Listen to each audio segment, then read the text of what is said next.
Selamat pagi, salam dalam kasih keluarga kudus. Dari Biara Bethlehem Salatiga, saya Romo Martin MSF hadir menyapa Anda semua dalam cinta Tuhan. Hari ini Sabtu 21 Maret 2020, saya mengajak kita sekalian untuk merenungkan Injil Lukas bab 18 ayat 9 sampai dengan 14. Marilah sekarang kita mempersiapkan diri untuk mendengarkan Tuhan. Dalam nama Bapa dan Putra dan Roh Kudus. Amin. Ya Bapa yang penuh kasih, syukur dan terima kasih atas hari yang baru ini, atas kehidupan yang Kau anugerahkan kepada kami. Semoga kami dapat mempertanggungjawabkan kehidupan kami hari ini dengan terang sabda-Mu yang akan kami dengarkan bersama. Tolonglah kami dengan Roh Kudus-Mu, sehingga kami dapat mendengarkan sabda-Mu dengan baik, meresapkannya dalam hati, dan melaksanakannya dalam hidup kami. Demi Kristus Tuhan dan pengantara kami. Amin. Inilah Injil Yesus Kristus menurut Santo Lukas, bab 18 ayat 9 sampai dengan 14. Sekali peristiwa, Yesus menyatakan perumpamaan ini kepada beberapa orang yang menganggap dirinya benar dan menganggap rendah semua orang lain. Ada dua orang pergi ke bait Allah untuk berdoa. Yang satu adalah orang Farisi dan yang lain pemungut cukai. Orang Farisi itu berdiri dan berdoa dalam hatinya begini: Ya Allah, aku mengucap syukur kepadamu, karena aku tidak sama seperti semua orang lain. Aku bukan perampok, bukan orang lalim, bukan pezina, dan bukan juga seperti pemungut cukai ini. Aku berpuasa 2 kali seminggu. Aku memberikan 1/10 dari segala penghasilanku. Tetapi pemungut cukai itu berdiri jauh-jauh, bahkan ia tidak berani menengadah ke langit. Melainkan ia memukul diri dan berkata, Ya Allah, kasihanilah aku orang berdosa ini. Aku berkata kepadamu, orang ini pulang ke rumahnya sebagai orang yang dibenarkan Allah, sedang orang lain itu tidak. Sebab barang siapa meninggikan diri akan direndahkan, dan barang siapa merendahkan diri akan ditinggikan.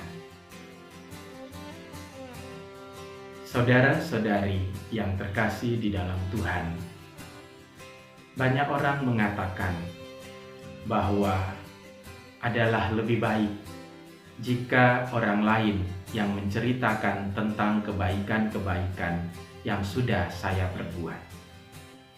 Dan saya setuju dengan pandangan itu. Karena ketika saya sendiri yang memuji-muji segala kebaikan, segala perbuatan amal yang sudah saya lakukan, saya akan mengurangi makna dari perbuatan baik itu, makna dari perbuatan amal itu.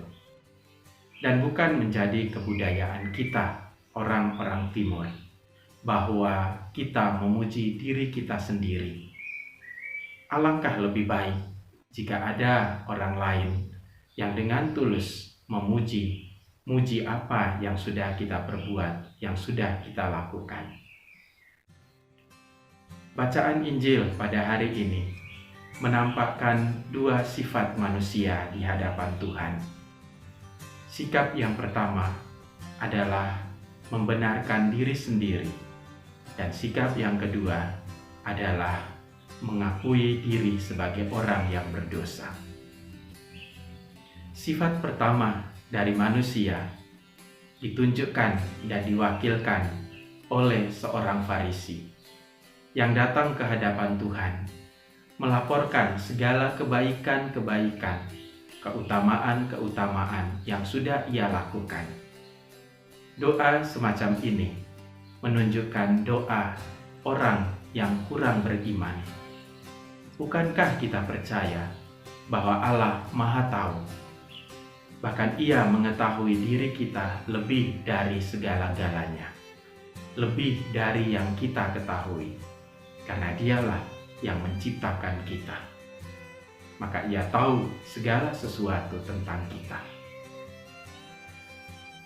Sedangkan yang kedua, iman kepercayaan sungguh-sungguh dimunculkan oleh seorang pemungut cukai.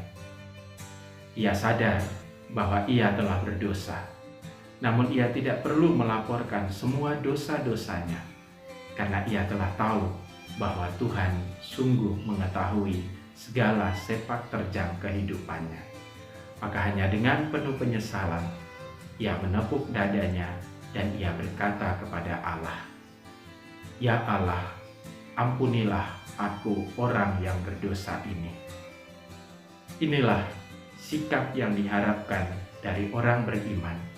Sikap kita di hadapan Tuhan, merendahkan diri, menundukkan kepala, memukul dada kita sendiri sebagai wujud kepercayaan kita kepada Allah, sekaligus sebagai wujud penyesalan kita atas dosa-dosa kita. Dan inilah saat yang tepat, masa penuh rahmat, di mana kita membangun pertobatan itu di hadapan Tuhan. Dan setiap hari Jumat, dalam kesengsaraan, dalam merenungkan kesengsaraan Tuhan kita Yesus Kristus, kita selalu berkata, "Allah, kasihanilah aku orang yang berdosa ini." Semoga masa Prapaskah ini membawa buah-buah manis pertobatan bagi kita, supaya kita pun dapat mengalami sukacita menyambut Hari Raya Paskah dan bangkit bersama Kristus menjadi manusia baru. Marilah berdoa. Ya Bapa yang penuh kasih, terima kasih atas sabda-Mu yang sudah kami renungkan bersama. Semoga sabda ini menjadi pelita bagi langkah kami dan terang bagi jalan kami, sehingga kami dapat hadir sebagai orang-orang yang rendah hati untuk senantiasa mengakui keagungan-Mu dan menyesali dosa-dosa kami, supaya hidup kami lebih bermakna bagi diri kami sendiri dan juga bagi orang lain di sekitar kami. Demi Kristus Tuhan dan pengantara kami. Amin. Tuhan bersamamu dan bersama rohmu. Semoga Allah yang Maha Kuasa memberkati saudara, keluarga saudara, dan karya-karya saudara hari ini, Bapa dan Putra dan Roh Kudus. Amin. Salam Sabtu. Selalu ada bantuan Tuhan untukmu. Oh iya, hari ini kenapa ada balon? Karena saya sedang bergembira merayakan ulang tahun yang ke-46. Oleh karena itu, 2 balon ini dan juga benang merah itu menunjukkan simbol-simbol yang ada di dalam hati saya pada saat ini. Warna kuning adalah rasa syukur dan terima kasih atas kehidupan yang sudah Tuhan anugerahkan kepadaku sampai hari ini. Dan warna biru adalah harapan untuk hidup lebih baik dan lebih berkenan kepada Tuhan. Harapan juga bagi seluruh bangsa kita yang sedang menghadapi situasi yang tidak menentu ini. Semoga kasih karunia Allah dilimpahkan kepada kita semua, sehingga dengan penuh iman, penuh harapan kita dapat menghadapi situasi ini dan tetap berharap akan hari esok yang lebih baik.